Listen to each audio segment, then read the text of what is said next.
Hi, this is VirulentShadow. I'm taking my channel in a slightly different direction. I want to do a bunch of other things that interest me. So instead of just atheism, I'm here to talk to you about fight combat choreography. So this came about because I was watching a video from Academy Fight Class. It's a channel on YouTube that does stage combat choreography. I was looking at them because they did some pretty cool stuff about Game of Thrones. They were mimicking some of the fight scenes from the HBO series based off of the Song of Ice and Fire. Now, the last video I saw of theirs was some students going through, I think, like their first test. And it was pretty cool. But what I thought I'd do is give some hints for students who are beginning fight combat or any kind of martial arts. Why? What are my qualifications? Well, I did a little bit of stage combat in high school. That was years ago. My biggest qualification, I would say, is that I've done martial arts for about half my life. So, this isn't going to be an entirely big set of videos about martial weaponry and lessons, but I think it will be some hints for people who are starting out who might be interested in this kind of thing. So, this video that I saw from Academy Fight Class, their students were using staff in the first fight. And what they were doing is they were using their entire fist to grab the weapon on both ends. And it was all about the strength of the movement and the rigidity of the movement. And the strike was all with the fist, closed fist. Now, that's an all right way to learn. But my personal opinion is you can learn strength whenever you want. My take is for the beginners to learn about control. What do I mean by that? Control. I mean, weren't these guys controlling the weapon, right, with their full hand? No, that's not what I mean. Control is the ability to manipulate the weapon efficiently.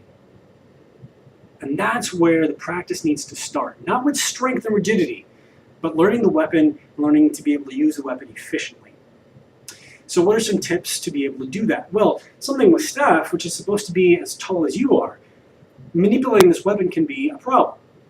So here's something to practice with. Not necessarily fight with, but something to practice with.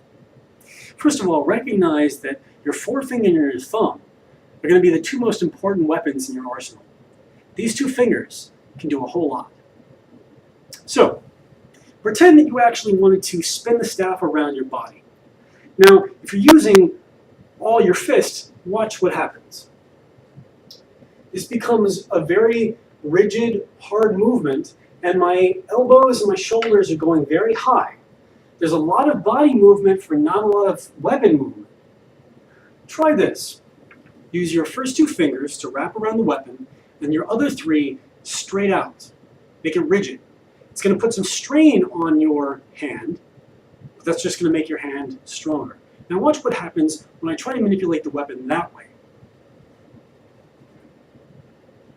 All of a sudden, I get the same amount of weapon movement, but my shoulders and my arms are closer to my body, and I'm not expending a whole lot of energy doing that. What this goes to show is that manipulating the weapon becomes easier when you use less fingers. Now, does this mean you're going to actually lose control of the weapon? No, that's where your practice comes in. You need to learn to find the balance of the weapon and learn to use those two fingers to manipulate that balance efficiently. So, when you actually get to start fighting, you're not going to be using that exactly, but what you are going to be using is you're not going to be grabbing the staff entirely straight. You're going to be able to manipulate the staff in your palm and through your fingers, which is going to make your strikes much, much more efficient. For example, if I'm striking with my fist and I make my strike, my whole fist is on the staff, and that strike, the vibration runs all the way up my arm. I'm going to hurt myself. Also, I'm going to overextend myself. I'm actually leaning into the strike. But what happens when you strike with less rigidity? Here, my body is straighter, and my attack looks like this. It's at an angle. What does this do? Well, this gives me a barrier, some vibration protection. When I actually make that strike, I'm going to have an easier time of absorbing that energy. It's going to make my tip more maneuverable, and my entire weapon is going to be still more maneuverable. So, As a tip for beginners, what I would say is, when you're practicing, don't think about the rigidity of the movements. Making a strike is important, but being able to manipulate the weapon is much more interesting. If you can do this, that's much more powerful in fight choreography because it looks better. And it's much better when you're actually fighting because you can manipulate the end of the weapon much quicker and faster than you could if you were all about rigidity. So instead of your strikes being hard, they can be quick and agile. And you'll learn to manipulate the weapon better and be better for it. Does this apply only to staff? Of course not. What about the Japanese katana? A lot of people think that you have to manipulate the weapon entirely by your fists, strong strikes, because they see that in movies.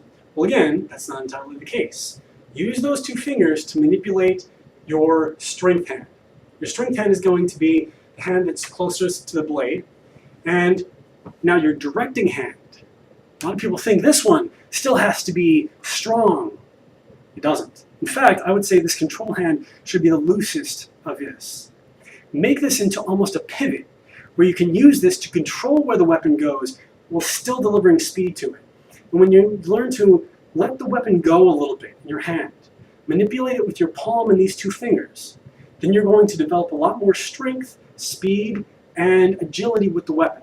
It's going to look better, and it's going to feel better in your hands. The strikes are going to become more powerful because you have less vibration, and because your manipulation becomes easier. Same thing goes with European swords.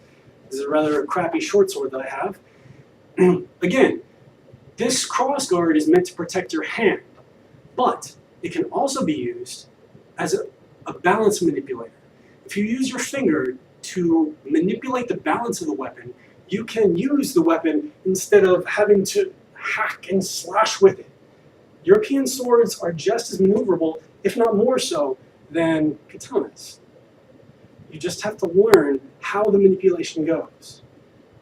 This is not a very hard spin to do, but it's very hard if your grasp is too strong. Right? Now, this becomes extremely clear with the rapier. Because the rapier is a very long, slender weapon, the entire message of this weapon essentially is in the point. So how do you manipulate a point that's 36 inches long? You can't do it if your grasp is completely firm at the bottom. Rapiers have this additional part in here called the ricasso. The ricasso is this extra protected part above your hilt, above the quillions, right? You actually can put your finger in there to have better point control. Again, all of this is revolving around the manipulation and use of these two fingers. So when you're manipulating weapons, learn to manipulate those two fingers, and you have a better understanding of the weapon itself, you have a better combat choreography, you have a better experience, and it just looks better. So if you're interested in fight choreography, if you like what you saw, you're welcome. Have a good day, guys.